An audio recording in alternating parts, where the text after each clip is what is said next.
Your beautiful smile, your beautiful life are waiting for you to shine bright. It's never too early or late to start to rise up and shine. Petite marche de 3 minutes. On ne sait même pas que ce sont des volcans. Sachant aussi que l'activité humaine et en particulier la transformation, l'aménagement du Cap dans les années 70 a fait que nous avons créé ce qu'on appelle une coulée verte, les poumons verts, c'est-à-dire d'un paysage de garrigue ou de vigne, on va passer sur un bois. L'autre côté, là où nous avons donc les falaises de la Conque, un étang appelé l'étang de Luneau et ensuite rebaptisé l'étang Saint-Martin, possédait un passage entre les deux entités, mais ce sont des marécages. On va y travailler. Chasse, pêche, couper du bois, bien entendu, en payant bien entendu la dîme et ou la grande dîme, des impôts. Sinon c'est du braconnage et c'est de la prison. Le domaine Saint-Martin, le premier domaine Saint-Martin, va apparaître au XVIIe siècle sur des cartes. Donc nous avons décidé de développer cette zone pour l'évêque, pour la manne épiscopale. Vous allez me dire, mais qu'est-ce que c'est que ça? Eh bien, ce sont des terrains que l'on décide de mettre en culture, en élevage, ou qu'on décide de mettre en gestion pour créer des revenus réguliers à l'évêché. Saint-Martin, le domaine de Saint-Martin, était lié à l'élevage de moutons. Vous allez me dire, comment ça? Les moutons, pas pour la viande, les moutons pour la laine, pour la fabrication de vêtements. Sachant que les moutons adorent les marécages. Ils adorent une plante que l'on retrouve dans les marécages, la salicorne. Ah, c'est du chocolat pour eux. Hein. Grâce à ça, nous avons un certain nombre de ressources et ce sont des terrains qu'il faut absolument exploiter. Le siècle.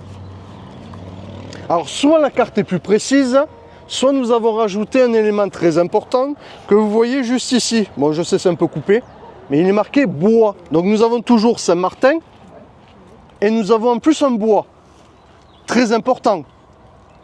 Bois, c'est du bois de chauffage ou pour de la construction. D'ailleurs, il y a une petite anecdote. À cause de ce bois en particulier, des soldats de Brescou étaient venus sans demander l'autorisation couper du bois pour pouvoir se chauffer. Sauf qu'ils sont tombés face aux troupes de l'évêché. Ça a dégénéré. Hein. Ensuite, pour arranger, calmer les esprits, on a donné autorisation aux soldats d'Ambrescou de pouvoir venir se servir en bois quand ils le voulaient. Au 8e siècle, c'est aussi un développement très important à cause de ce monsieur. Il est austère, je sais. Ce n'est pas n'importe qui, c'est le dernier comte-évêque d'Agde. Monseigneur de Saint-Simon de Rouvroy de Sandricourt. Ce monsieur avait décidé de développer Saint-Martin en créant Saint-Martin-des-Champs. Le bâtiment existe encore, sauf que c'est devenu l'hôtel du Golfe. Développé avec des sortes de siaux, et certains disent même qu'ils avaient rajouté des sortes de moulins. Mais ça, difficile à infirmer ou à affirmer. À partir de là, Monseigneur de Saint-Simon décide aussi de développer Saint-Martin-des-Vignes, toute cette zone.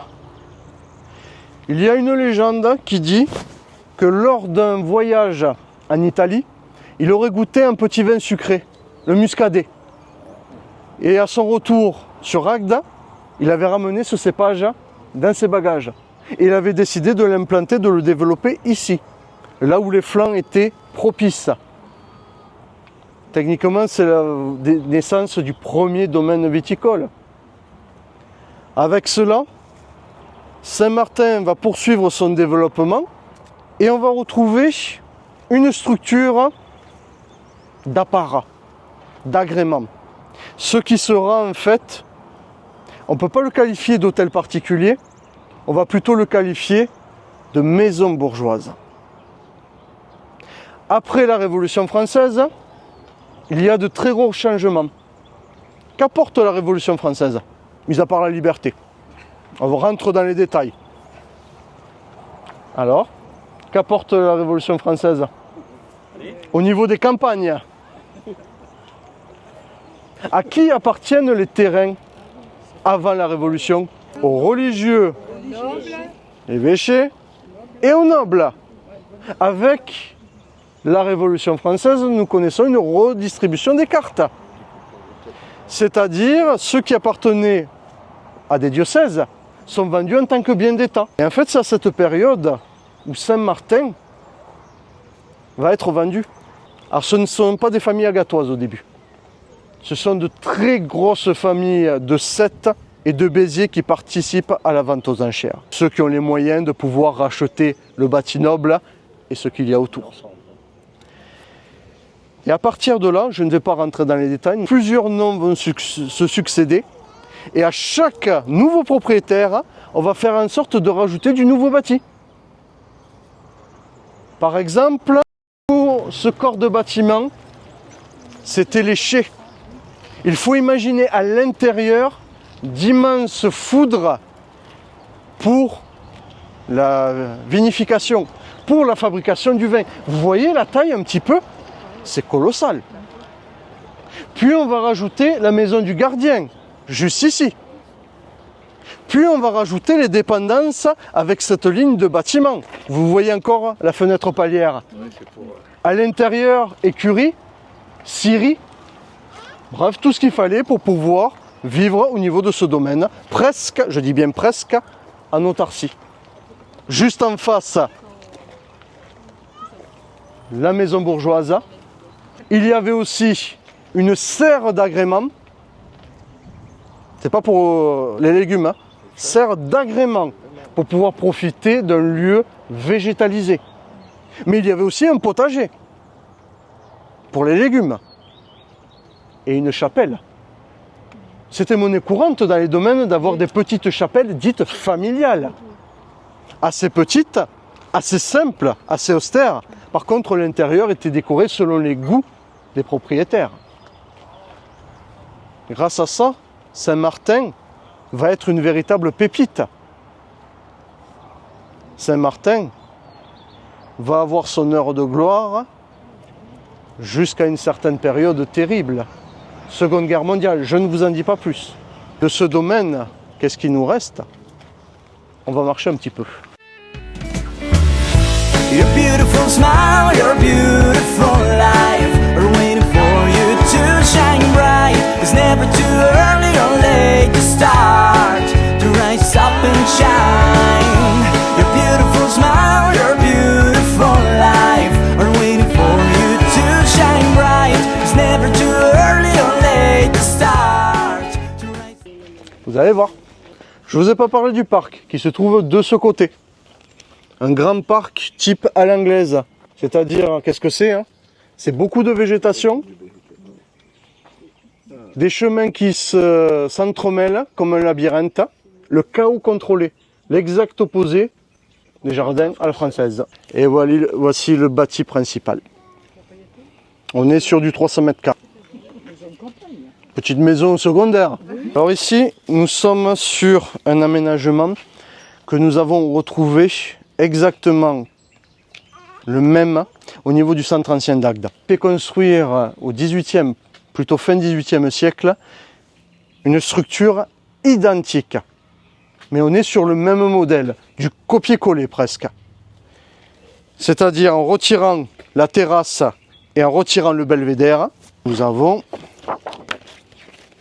on peut appeler ça sa sœur jumelle. Ça c'est l'hôtel d'Auby sur Agde.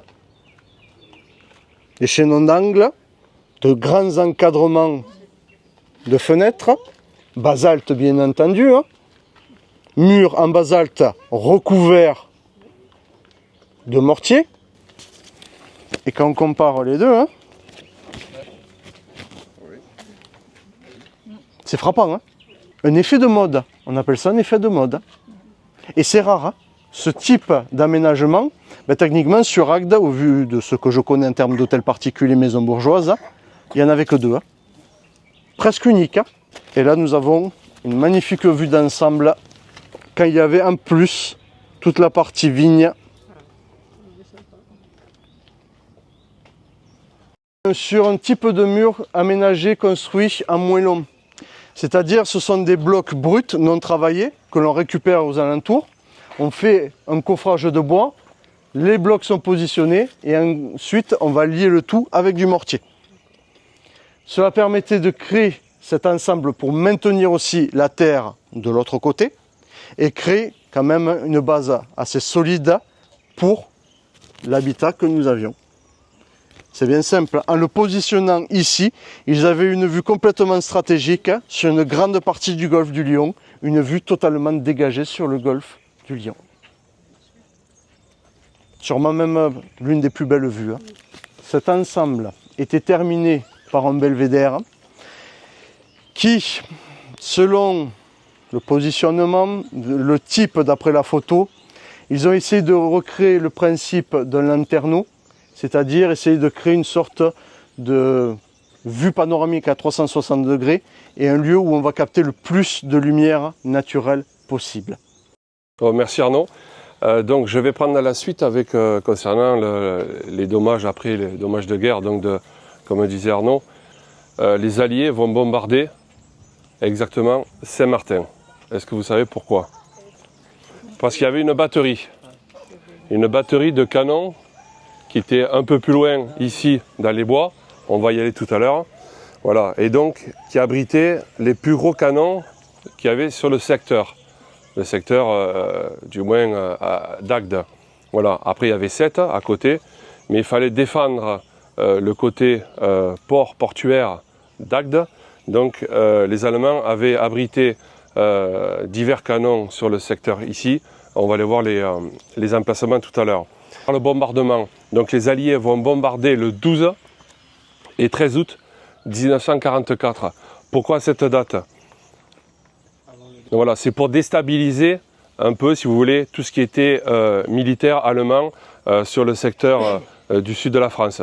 Donc, ils ont bombardé tout ce qui était postes ferroviaires, les nœuds, les ports et ainsi de suite. Le port de Sète sera bombardé et donc les batteries agatoises vont subir aussi le bombardement. Donc, le 12 août 1944, les bombardiers vont lâcher 12 tonnes de bombes sur Saint-Martin, des bombes de 400 kg. Donc, et le 13 août, il y aura un autre bombardement aussi. Autant de bombes, en tout, il y aura 32 tonnes de bombes sur Saint-Martin. Voilà, c'est-à-dire sur le château. Là, je peux vous faire voir une petite photo. On voit là de l'entrée du château. Le soldat sortait des cuisines, on le voit. Avec ses poils. Ouais. Avec ses poils. Excusez-moi, je n'ai pas investi dans les grosses photos. Le 11 novembre, tous les Allemands, du moins, sont sur la côte. Et vont commencer à faire quoi? Eh bien, à fortifier les positions. Et dans un premier temps, je dirais, il y a eu 3 étapes ici. Il y a eu la prise, la possession des lieux. Comme disait tout à l'heure Arnaud, le site est magnifique parce qu'il donne surtout le golfe du Lion. Une vue imprenable, bien sûr. Et donc, c'est à prendre et à fortifier. Donc, dans un premier temps, ils viennent avec les canons et se mettent en position dite de campagne. Vous pouvez voir là. C'est-à-dire qu'ils mettent le canon directement sur un platelage en bois. Ils vont passer à la fortification du site. On voit ici le château. Là, ici. Et on peut voir ici tout le secteur qui est fortifié. Je vais vous amener faire une petite partie, on ne va pas tout faire, parce qu'en tout, il y a 35 fortifications bétonnées. Donc là, dans un premier temps, je vais vous amener sur un encuvement type d'un des plus gros canons, et après, on va aller sur le poste d'observation de tir, là où ils donnaient les ordres de tir. Allez, suivez-moi.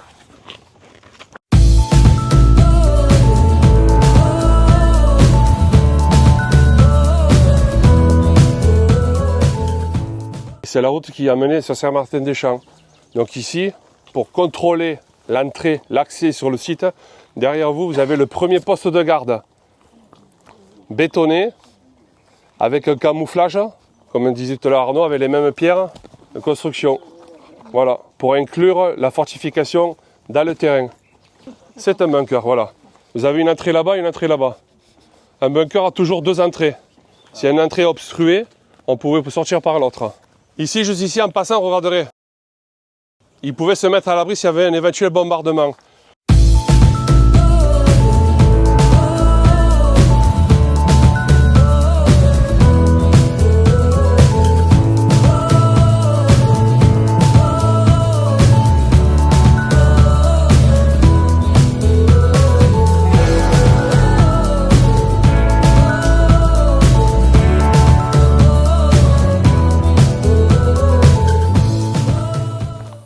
en a vu 2 abris. Le 3e abri est ici. Je suis juste ici. L'entrée là, regardez, comme c'est bien camouflé. On voit les cailloux, on ne voit pas, mais en fait ici vous avez une autre entrée là. Vous avez un abri en dessous ici là. Et l'autre sortie qui part de ce côté. Je vous ai dit, on va faire du sport, il fait chaud. Alors le petit train arrivait par cette route. Il prenait le virage.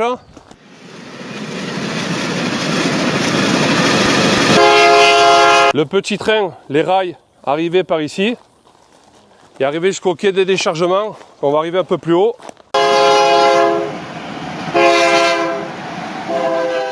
Malheureusement, il y a la végétation. Alors, juste ici, là, j'ai trouvé la fin, une partie du rail. On voit un peu moins. Il y a quelques temps, avec Arnaud, on l'avait fait. Hein. On le voyait un peu plus. Mais bon, la nature a fait son œuvre. Allez, on va monter. Arrivé sur le point haut, le poste d'observation. Malheureusement, la végétation, là...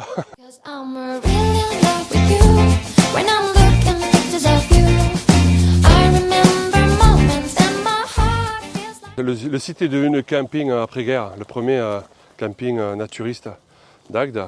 Pour le camping, vite fait, hein, Pierre Malafosse était propriétaire de cet ensemble-là.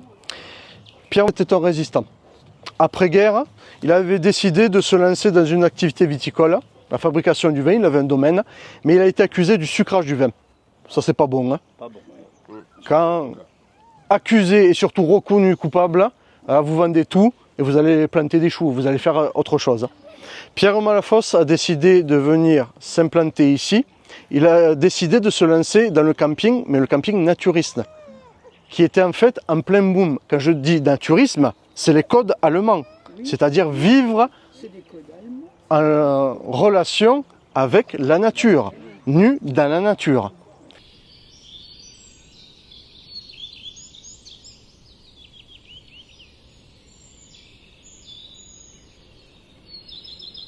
Donc ici, là, sur ma droite ou sur votre gauche, vous êtes sur le premier des encuvements. Vous avez ici aussi les entrées, l'arbre a poussé sur la soute. La soute est juste en dessous, à l'abri. Et là, on ne le voit pas là, mais il n'y a rien ne pousse au centre parce que vous avez un autre encuvement béton au centre. Voilà. En face, vous avez l'autre abri là. Et juste ici, vous en avez 2 autres. Vous avez les entrées circulaires, comme le cercle ici, voyez. Et là, vous avez la soute juste en dessous.